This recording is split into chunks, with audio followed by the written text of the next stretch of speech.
the U.S. keep shooting itself in the foot as far as international relations is concerned.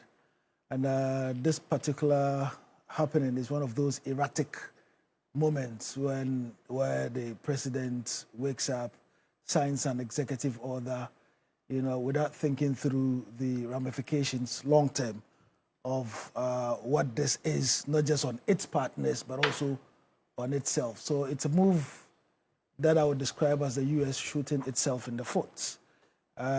Obviously, they have every right to determine who comes into the U.S. and who does not. But you also would have to take into consideration the fact that the United States of America is a country of migrants.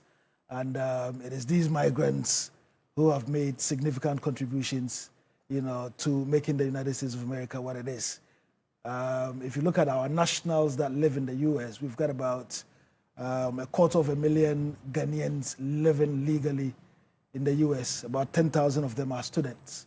All right, they are making all manner of diverse contributions to the United States of America. If you look at, some of the reasons that have been, assigned as the reason for, taking this, is the fact that some of our compatriots, tend to overstay.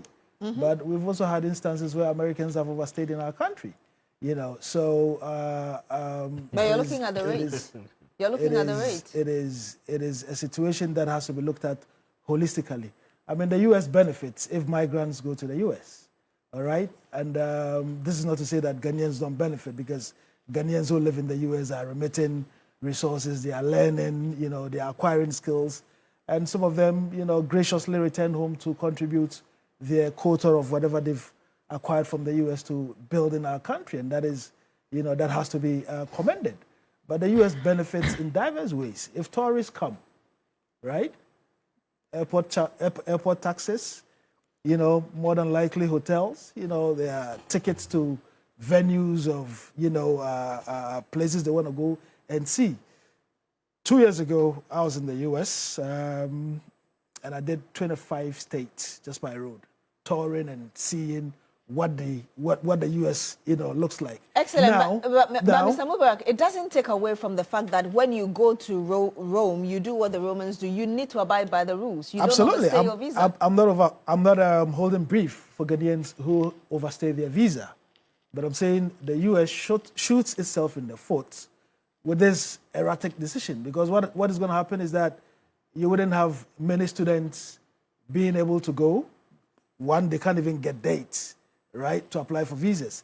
Secondly, if I'm a businessman, I wouldn't want to put myself through, that kind of situation where I have to apply for a visa every 3 months. And don't forget, there are many fishes in the sea. I mean, currently, people are exposed to other markets.